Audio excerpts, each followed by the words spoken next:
Halo semua, kembali lagi di channel Naik Level. Pada video kali ini, saya ingin membahas request saham yang di-submit tanggal 31 Desember sampai 6 Januari ya.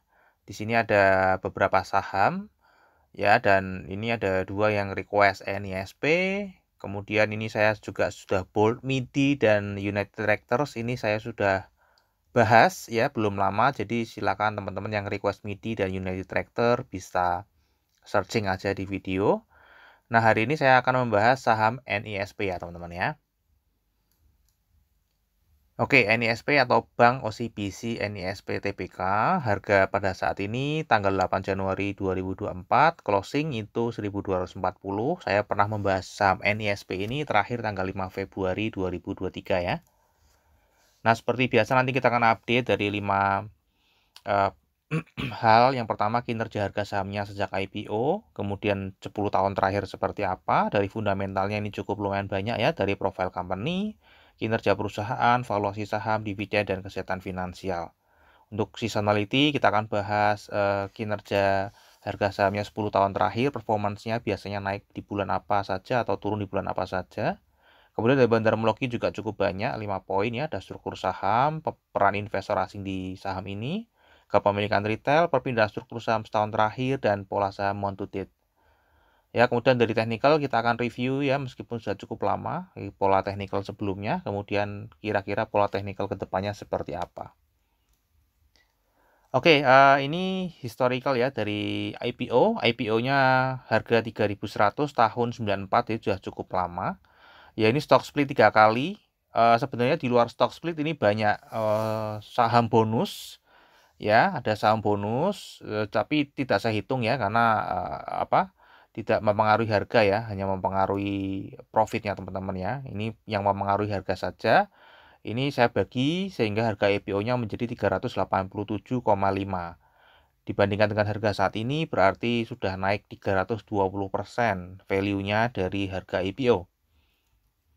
Nah, untuk harga 10 tahun terakhir, kalau kita lihat ya, kalau untuk 10 tahun sendiri sudah naik 101,63%, jadi sudah naik 100% ya. Untuk 3, 5, dan 1 tahun ini naiknya juga lumayan banyak ya, naik 60, 40 sampai 70%. Dan 6 bulan terakhir ini ada yang naik dan turun ya. Namun overall kebanyakan sedang naik. Jadi kalau teman-teman beli saham NISP ini sepanjang 10 tahun ke belakang mestinya rata-rata sedang floating profit. Ya, di tahun ini sendiri 2024 1 sampai tanggal 8 sudah naik 5%. Harga tertingginya ini di 1320 ya, dan terendahnya di 720, dan harga saat ini berarti sedang mendekati harga tertingginya di 1320. Oke. Untuk profil company-nya ini sebenarnya Bank OCBC NISP ini ya sudah dari namanya saja sudah kita tahu ya, ini bidang usahanya perbankan ya, sektor keuangan. Nah, kalau OCBC ini dia adanya di Jabodetabek, Banten, kemudian Jawa Barat, Jawa Tengah, ini jumlah cabangnya, Jawa Timur, Bali, Lombok, Sumatera, Kalimantan, Sulawesi, dan lainnya ya. Ada 200 kantor cabang, termasuk syariah di 54 kota. Ini jumlah ATM-nya. Ya sama lah ya, kayak seperti bank pada umumnya, kira-kira seperti itu. Nah, ini adalah jejak langkah OCBC NISP ya.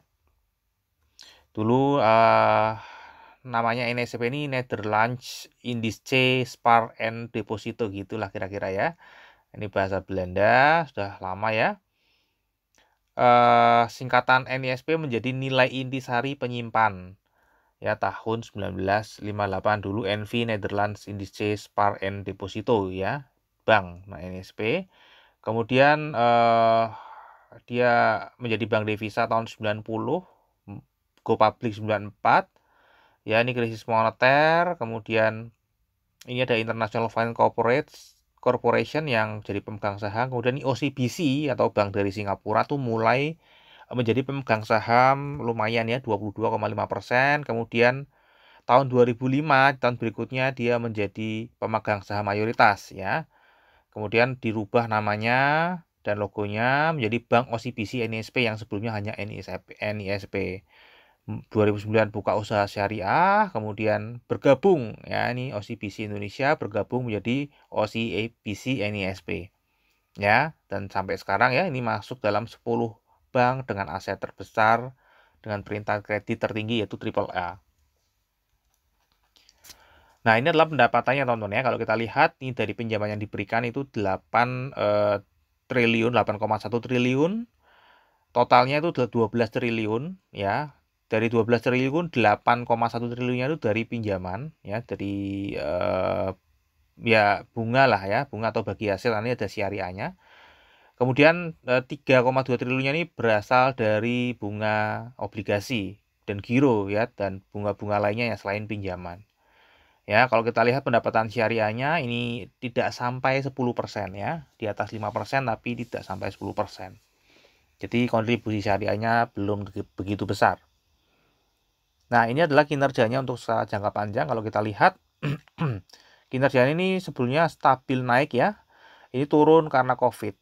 Ya, sebenarnya ini salah satu bank yang bagus sekali ya, naik terus. Namun karena COVID dia mulai turun, namun ini sudah mulai akan memulihkan kinerjanya ya. Untuk laba kotornya ini masih naik terus ya. Kemudian laba usahanya ini juga turun ya di COVID, namun ini sudah lebih tinggi daripada sebelum COVID ya. Laba bersih juga sama ya, sudah lebih tinggi daripada sebelum COVID. Jadi ini sebenarnya masih satu garis naik ke atas ya. COVID ini kan mestinya karena CKPI-nya bertambah kalau bank ya. Nah, untuk pendapatannya di tahun 2023 annualized ini itu prediksinya adalah naik all time high lagi ya. Jadi ini sudah penurunannya ini sudah selesai, COVID sudah berlalu, kinerja sudah kembali on track. Ya, saya lihat di webnya untuk laporan per bulan November itu sudah 14,9 triliun. Jadi kalau misalnya disetahunkan ya, kurang bulan Desember ya, belum keluar laporannya, itu kalau disetahunkan dari 11 bulan itu revenue-nya jadi 16,29 triliun atau 16,3 triliun ya, lebih tinggi daripada annualized 9 bulan pertama. Ya, jadi kinerjanya sudah dipastikan menembus all time high di tahun 2023. Nah, untuk struktur pendapatannya kalau kita lihat teman-temannya, ini sebelumnya ya, sebelum COVID justru lebih rendah, waktu COVID malah tinggi nih teman-teman ya, struktur pendapatannya. Untuk laba kotornya tinggi ya, naik sampai 68% sempat ya. Kemudian untuk laba usaha dan laba bersihnya ini justru turun ya, karena ini pasti ada pencadangan. Namun ini sudah berangsur naik lagi ya. Bahkan untuk laba usahanya ini tinggi ya, 32%, tertinggi kedua setelah tahun 2022. Ya, untuk laba bersihnya juga ini secara persentase tertinggi kedua setelah tahun 2022. Sebelumnya belum pernah mencapai 25,3% dari pendapatan. Ya, jadi ini performance-nya dari sisi kinerjanya secara nominal naik, kemudian dari struktur pendapatannya juga membaik. Ya, lebih baik. Nah, ini lebih detailnya teman-teman ya. Untuk lebih detailnya pendapatannya per 9 bulan 2022 9 triliun, 9 bulan 2023 sudah naik 33,3% jadi 12 triliun. Ya, laba kotornya pun otomatis naik ya, secara persentase pasti naik karena pendapatannya naik dan strukturnya tadi juga membaik. Ya, otomatis bawahnya akan naik semua nih ya. Dari laba usahanya naik 20%, laba bersihnya juga naik 19,8% jadi 3 triliun. Nah, ini secara valuasinya kalau kita lihat secara price to book value masih di bawah rata-rata sedikit karena rata-ratanya ada di 0,83 dan saat ini ada di 0,79. Ya, kalau kita lihat 2022 ini rendah ya, sempat di 0,5 ya. Jadi kalau teman-teman tadi sudah di info ya, bahkan dulu ini di angka 1 teman-teman ya. Dulu di angka 1 kemudian turun ya, dan apakah ada potensi kembali ke angka 1 lagi ya? Nanti kita lihat ya. Kalau dilihat dari sisi kinerjanya tentu saja ada peluang untuk naik ya. Nah, untuk secara pair juga sama, ini masih di bawah rata-rata ya. Biasanya di perdagangan di pair 9,1 rata-rata 10 tahun terakhir, saat ini masih 7 ya. Dimana tadi kita lihat performance-nya naik ya. Harga sahamnya juga naik sih, sudah naik juga ya. Jadi beriringan. Namun belum setinggi rata-rata biasanya diperdagangkan secara pair. Ya, untuk earning yield sendiri ya, kita lihat pada saat ini earning yield-nya adalah 14,3%, di mana ini masih masuk di harga wajar. Dia rata-ratanya di perdagangan di earning yield 10,5%. Jadi biasanya saham ini diperdagangkan di harga wajarnya ya teman-teman ya. Dan saat ini juga masih di harga wajarnya.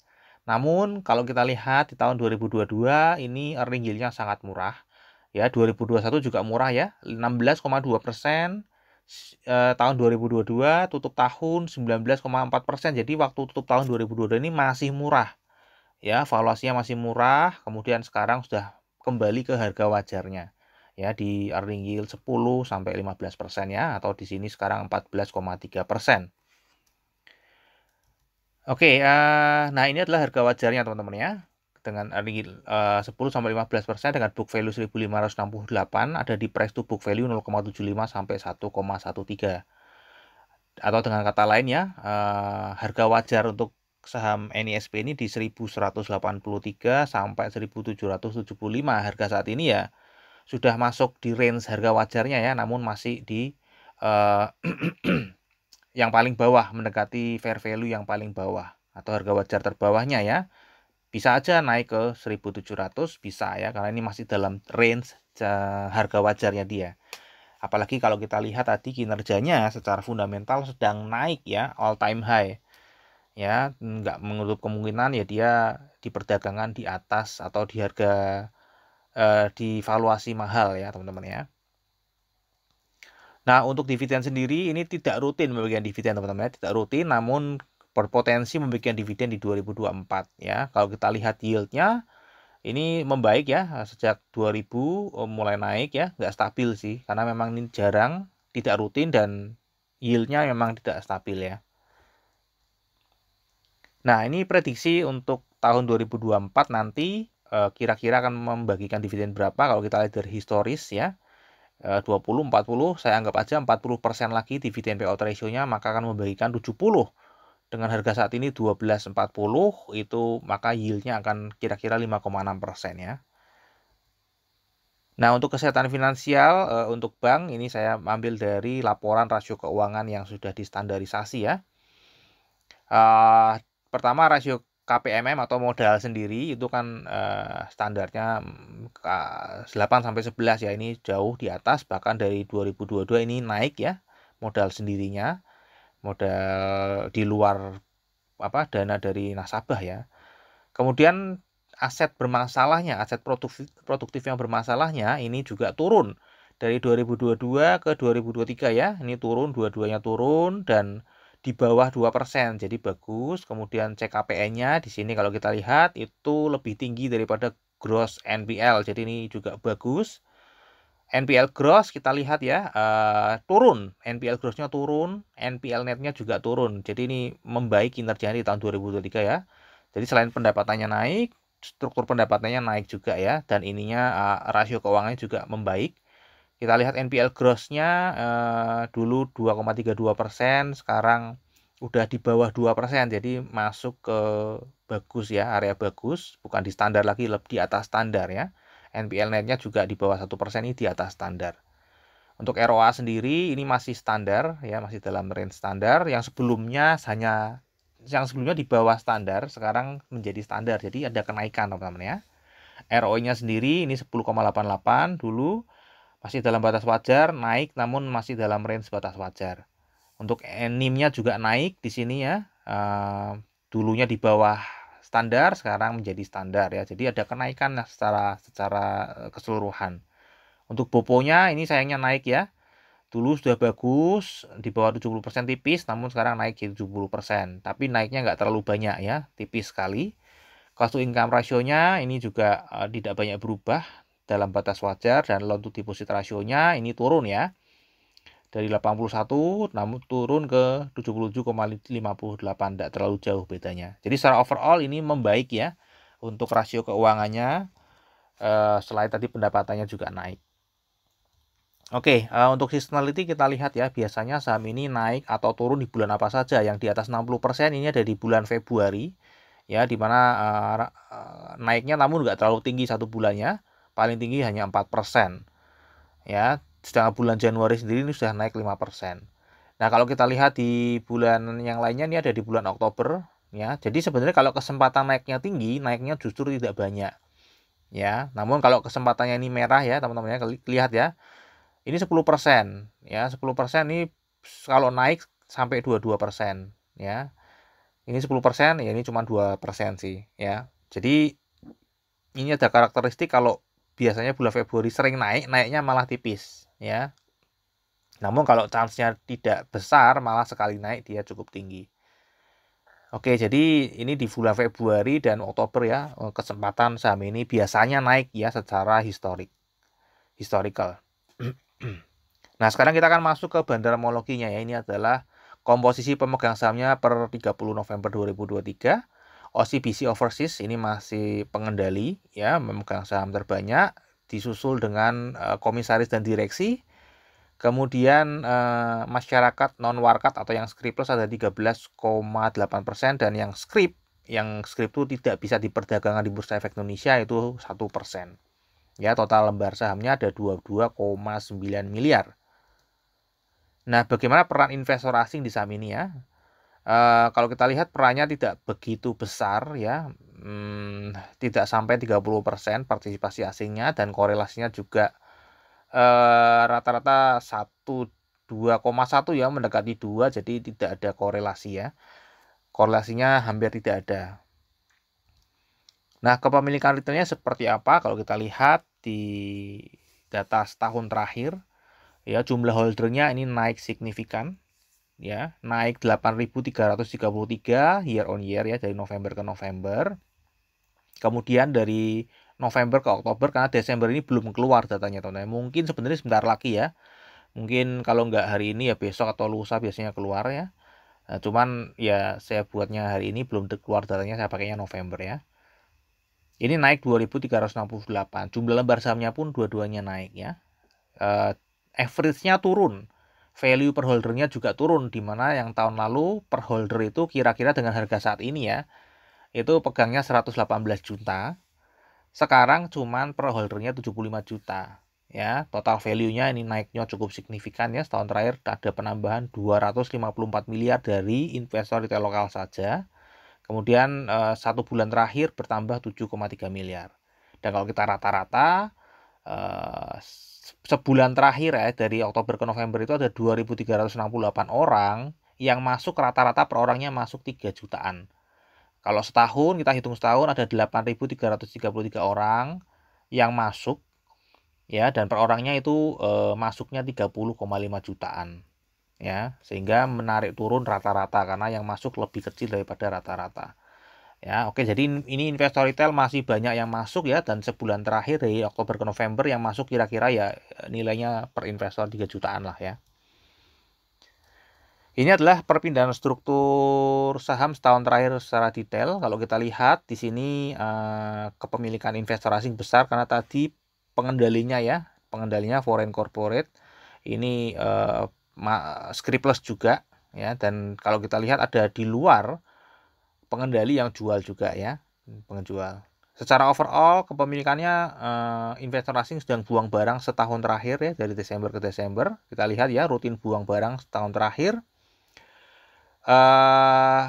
Kalau kita perhatikan di sini ya, di awal-awal tahun di satu semester pertama itu yang menampung buangan barangnya adalah investor retail lokal plus ada lokal corporate ya, ada lokal corporate ya. Namun seiring berjalan waktu satu semester terakhir ya, yang buang barang paling banyak ini adalah reksadana asing dan perusahaan asing ya. Nah, ini sedang distribusi, teman-teman, ada dua yang sedang distribusi, ditampung oleh investor retail lokal. Untungnya nggak 100% ditampung oleh investor retail lokal, namun banyak dibantu oleh uang besar juga nih. Ada local insurance yang mulai membeli saham ini ya, tadinya nggak punya jadi membeli. Kemudian dana pensiun juga tadinya nggak punya jadi beli ya. Jadi ini ada bala bantuan ya, investor retail lokal menampung saham dari distribusi ini nggak sendirian, sehingga di akhir-akhir ini memang sahamnya naik, bergerak naik Ya, ini mulai bahkan investor asing yang lain pun malah membantu menampung barang buangan dari ini ya, teman-teman ya. Dan ini kalau kita lihat masih banyak sih barangnya, namun kalau kita lihat aliran buangannya ini sudah mulai mengecil. Ya, ini masih ya, foreign CP ini masih buang di sebulan terakhir. Ya, jadi ini nggak tahu, nggak terlalu banyak ya jumlahnya ya. Kalau misalnya masih ditampung oleh investor retail lokal dan dibantu sama uang besar lokal lainnya, ya tentu saja harganya tidak akan turun ya. Malah justru akan naik kalau yang beli lebih dominan atau lebih FOMO gitu ya, takut ketinggalan harganya kalau sedang naik. Nah, ini adalah untuk bulan Desember sendiri dari tanggal 1 sampai tanggal 8. Kalau kita lihat harganya naik. Namun di sini ada buang barang ya, teman-teman ya. Ada yang buang barang, harganya naik. Jadi ini juga sedang distribusi, tadi jangka panjangnya sedang distribusi. Kita lihat ya, di sini distribusi, waktu naik, ini dinaikin, kemudian dia mulai diem, namun ini harganya dinaikin lagi ya. Dan kalau kita lihat sedang ada distribusi di sini. Untuk secara broker summary juga terlihat sedang distribusi ya. Jadi Desember ini juga masih melanjutkan pendistribusiannya. Ya, semoga ya yang nampung nggak hanya investor retail lokal ya. Kalau uang besarnya ikut nampung, ya harganya tidak akan turun. Ya, kemungkinan untuk turunnya kecil lah ya. Bisa aja turun kalau yang buang lebih ngebet ya, lebih nggak sabar hajar kiri terus ya, harganya tetap turun.